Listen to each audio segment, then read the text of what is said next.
Jimmy ?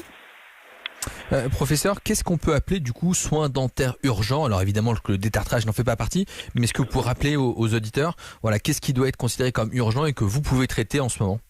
Alors, ça c'est une excellente question. Il y a 4 grands types d'urgences en fait dans la bouche.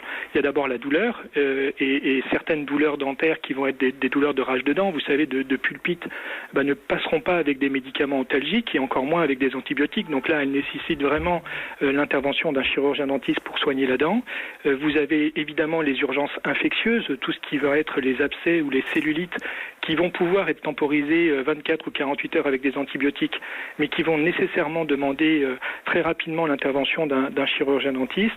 Vous avez malheureusement en ce moment des traumatismes, les traumatismes des dents et puis de l'os autour des dents, parce que les gens sont confinés chez eux et puis les enfants notamment peuvent être un peu agités et se faire mal. Ça, c'est clair. Hein.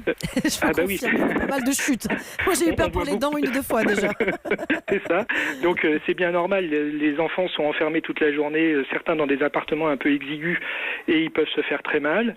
Au début du confinement, on a vu des gens qui n'étaient pas du tout sportifs oser faire de la course à pied alors qu'ils n'en faisaient pas depuis très très longtemps et on a eu des chutes. Et certains se sont cassés les dents. Bon, très bien. Exactement. Ouais, des gens qui mais vous rigolez, mais ça prend un temps fou de recoller les dents à des gens qui se sont fait mal. Donc ça c'est vraiment très important. Et puis il y a une 4e type d'urgence qui sont les hémorragies, parce qu'il y a des patients qui prennent des anticoagulants, des médicaments qui fluidifient le sang et qui peuvent déclencher des hémorragies buccales. Donc vraiment la douleur intense, l'infection, le traumatisme, les hémorragies, ça ce sont des choses qui vont nécessairement nécessiter l'intervention du chirurgien dentiste. Toutes les régulations, que ce soit les régulations au sein de l'assistance publique à Paris, nous avons mis en place le Covidan. Le Covidan est une plateforme qui permet de réguler les urgences. Les conseils départementaux de l'ordre des chirurgiens dentistes ont des régulations téléphoniques. Et avant de faire déplacer quelqu'un, il y a forcément l'avis au téléphone, des fois une téléconsultation, et lorsque la téléconsultation conclut à la nécessité de se déplacer, les patients sont orientés vers des chirurgiens dentistes. Oh, très bien. Et juste pour rappeler quand même aux gens, ça peut être grave on peut avoir de graves conséquences, je veux dire, de laisser traîner une urgence dentaire dans toutes celles dont vous venez de parler, parce que on se dit c'est pas non plus un infarctus, j'attendrai. Enfin, c'est vrai que les patients sont très frileux de venir à l'hôpital en ce moment, donc est-ce que ça peut avoir des conséquences graves ?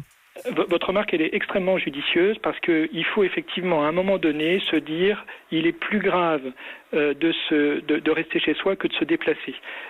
Si le Conseil de l'Ordre a fermé les cabinets le 16 mars, c'était aussi et surtout pour faire respecter le confinement. Mais ce confinement, il ne doit pas se faire au détriment de la santé. Et une rage de dents, ça va devenir une infection. Vous voyez, le décours naturel d'une rage de dents, ça finit en infection dentaire. Et l'infection, elle est au départ relativement facile à juguler, et puis ça peut devenir extrêmement grave, avec des infections qui peuvent descendre sur les poumons, qui peuvent monter au cerveau. Donc on ne s'amuse pas du tout et on ne rigole pas du tout avec une infection dentaire. Et de la même façon... Vous êtes sur le pont pour les soigner. Exactement. Et certains traumatismes, s'ils sont pris trop tard, c'est foutu. C'est-à-dire qu'on est obligé d'extraire les dents, il y a des séquelles qui peuvent être à la fois totalement inesthétiques, mais surtout extrêmement difficile à reconstituer d'un point de vue fonctionnel.